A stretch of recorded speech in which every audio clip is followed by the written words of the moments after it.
জগন্নাথ দেবের হাত কেন নেই জানেন? জানেন কেন কাঠের তৈরি হয়েছিল জগন্নাথ মূর্তি? আসুন জানাই। মালাবারের রাজা ইন্দ্রদুম্নকে জগন্নাথ স্বপ্নে দেখা দিয়ে বলেন যে দ্বারকা নগরী থেকে একটি নিমকাঠের গুড়ি ভাসতে ভাসতে পুরীর সমুদ্র তটে আসবে। সেই নিমকাঠ দিয়েই যেন তার মূর্তি তৈরি করা হয়। একা কাঁধে করে সেই নিমকাঠটি ডাঙায় তুলে আনেন বিশ্ব বসু। কিন্তু কাঠ পাওয়া গেলেও মূর্তি তৈরি করবে কে, তা নিয়ে যখন ভাবনা চিন্তা চলছিল, ঠিক তখনই বিশ্বকর্মা এক বৃদ্ধ কারিগরের রূপ ধারণ করে হাজির হন। শর্ত সাপেক্ষে মূর্তি তৈরি করতে প্রস্তুত হন তিনি। শর্তগুলো হলো: 1, তিনি একাই কারো সাহায্য ছাড়া এই মূর্তি তৈরি করবেন। 2, 21 দিনের মধ্যে মূর্তি তৈরির কাজ পূর্ণ হবে। এই 21 দিনে মন্দিরের দরজা খোলা যাবে না, শুরু হয় কাজ।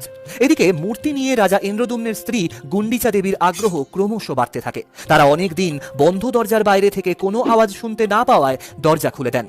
আর দরজা খোলার সঙ্গে সঙ্গেই সেখান থেকে অদৃশ্য হয়ে যান বিশ্বকর্মা।